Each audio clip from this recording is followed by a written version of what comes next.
Yo guys, welcome back to the channel again. I know it's been a while and that's all I'm gonna say. I've recently been rewatching Vinland Saga, not because it's my favorite anime, but genuinely at this point it's a comfort anime for me because I resonate with the story so much. I just rewatched season 1 and that end of prologue in the season finale is absolute peak and I absolutely have to talk about this in this video. Yes, this video will have spoilers, so if you haven't watched Vinland Saga or if you haven't watched the finale at this point, please click off the video. I don't want to spoil you, but genuinely if you get to the point, do watch this show. What I love about Vinland Saga season 1 is that for 23 episodes, we are immersed in a story where Thorfinn is trying to get his get back and his revenge, okay? And here's the thing, with the disconnect I have with a few people who've watched Vinland Saga is that they'll say like season 2 is boring because there's no fighting, there's no this and that.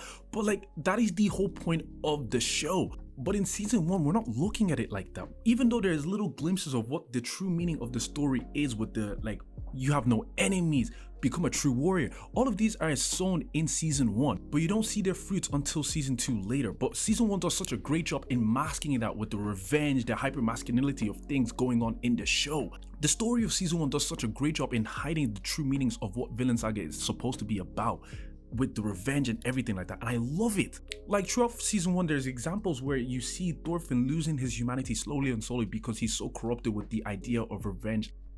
Like a callback moment for me is in episode 6 when Thorfinn goes into that little village and he's being cared for by that woman, and then by the end of that episode you see how bad it is for him. He starts reminiscing about his family and what he's doing, but like he just sighs and he says it doesn't really matter because at the end of the day to him what matters is the revenge. That's all that matters to him, and that corrupts him, and I just love that. Even with Askeladd, he starts the story off as the main antagonist, but as the show goes on, you become to like him a bit more. You see like he's a bit of an anti-hero. He's kind of like a father figure of sorts to Thorfinn, even though he killed his own father. As the story progresses, you see there's more to Askeladd's character than just some regular Viking who just wants to conquer stuff. There's more to his character. Combine that with his backstory and his quest for revenge against the man who ridiculed his mother, it just makes perfect sense to why Askeladd is the way that he is, and I love that. And in episode 24, you get such a beautiful payoff for that. It's amazing. In this episode, Askeladd is put in a position where he has to decide between Canute and Wales, his people. And it's how he's put into that position in which I love, because to the king, he's like, look, really, I don't care. If you give me Canute, I will spare your people. If you don't give me Canute, I'm gonna kill your people. You can't have both. And I think in this moment, Askeladd realizes even if he was to give up Canute in this case, his people couldn't really truly be free. They couldn't be safe because he wouldn't be able to trust the king. Think about this from Askeladd's point of view. If the king is ready to dispose of his own son, what does he think he'll do to people who he doesn't care about in the least? And for Askeladd here, the only option he has right now is to just go mad and kill the king essentially, because if he does that, at least that's his way of saying, hey Canute, I'm going to do this. You better protect my people in future. I'm just gonna let the next scene play out where Askeladd does this because I'm not gonna lie, it was absolutely peak to watch. Now, Askeladd, put away your blade. That is only a nickname. Allow me to tell you the real name which my late mother gave to me. I am Lucius Artorius Castus, and I am the only person on this island of Britannia who has the right to be king. Ha! Now, men, go take him down!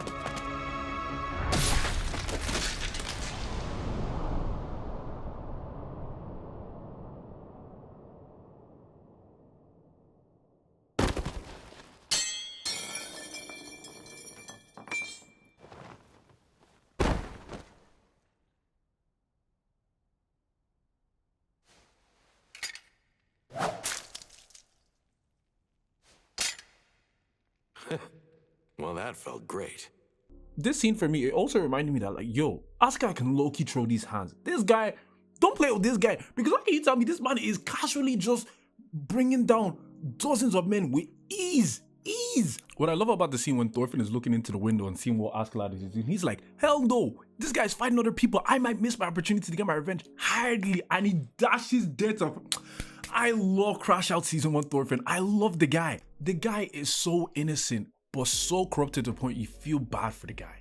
That's what I love about Thorfinn's character. His innocence as a child is stolen and corrupted by the ideas of revenge and killing and all these other things. I just love it. I do want to say this though. I love season 2 Canute. The beard, the look, the guy carries himself with a lot of confidence. I hear it. Season 1 though, that guy's a bitch.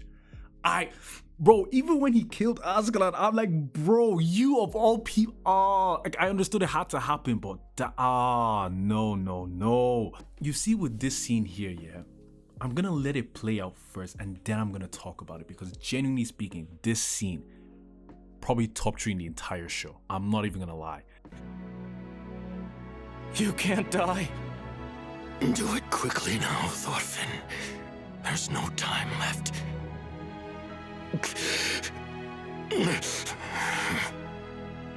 How could you? How could you take this from me?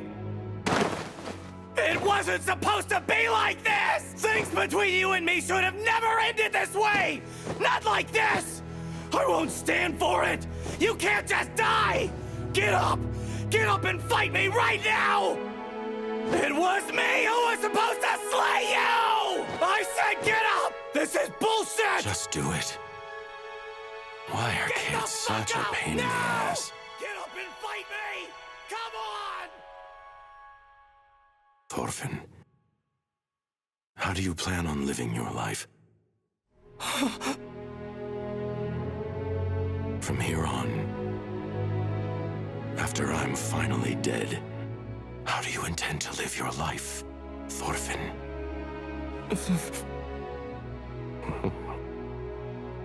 Have you really never given it any thought? Just shut up! You're going to have to move on, kid. Don't let yourself get stuck in such a trifling place as this for the rest of your life. Move ever forward, beyond the world to which even Thors went. You son of Thors, go. Because that is your true battle. You must learn to become a true warrior. Son of Thors, Thorfinn.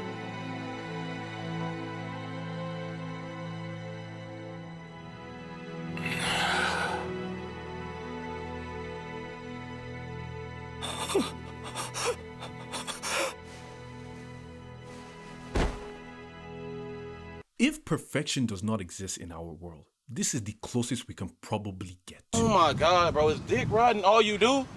No, I'm Like, saying you literally got that nigga dick in your mouth right now. I see it. I'm not going to lie, that's how good this scene is.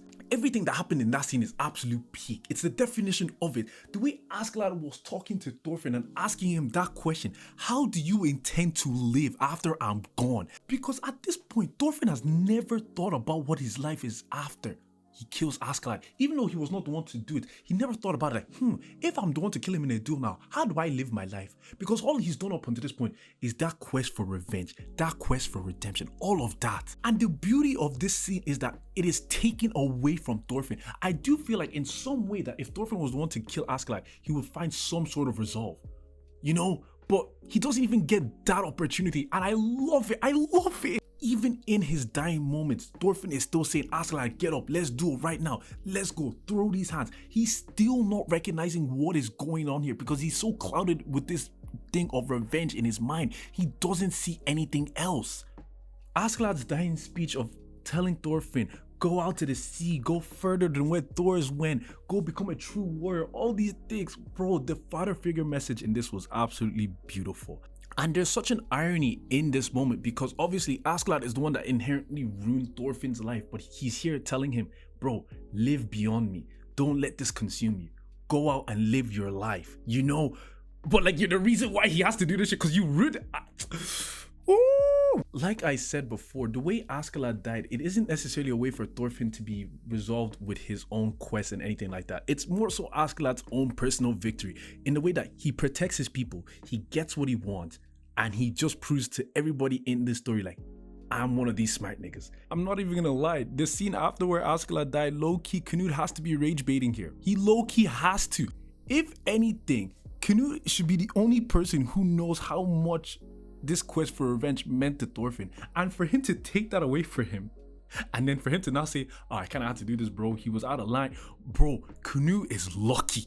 The fact that he only gets a scar from this guy is lucky. And even he says this, like, you know what, if this is what I get away with, I'm cool with it. I'm cool. I absolutely love Knut's crowning moment. Like, it was the one time, like, you actually see him be assertive and things like that in this season. He had his few moments here and there, but like this one, you felt like, oh yeah, he's really a new person. He's really this character that he believes he is now. One of my favorite lasting shots in this season finale here is Thorfinn is still screaming after he's being dragged away by these guys. He's looking at Askeladd's body. He's still screaming. He's processing his emotions. He doesn't know what's going on. I love it.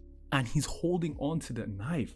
And for something that started off as curiosity as a kid when he held that knife in the air to something that inevitably brought down his downfall. It's sort of poetic in a way. That's what that moment was for me. Seeing the montage of his life being portrayed in the reflection of the sword was so beautiful to see, because you can really see how much has changed and what happened because of this knife. Like I've said before, the ending of season 1 does such a great job on flipping the entire story on its head from ways that you didn't see before because you were so immersed in the story that was being presented in terms of revenge.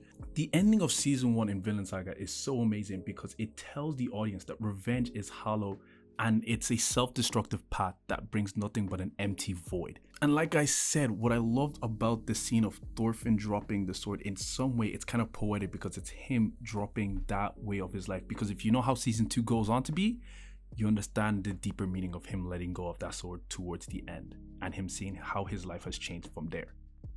So that's basically what I think of end of prologue. Again, even the title name is beautiful in its way. It's the end of the beginning. That's beautiful writing, if I say so myself. I hope I was able to cover this topic as best as I could. If not, then yeah, I failed. I'm so sorry. But yeah, no, again, thank you guys for watching this video. I'm gonna try to be more consistent with YouTube again. So appreciate the support, love, follow the socials, TikTok and all that. Until next time, deuces.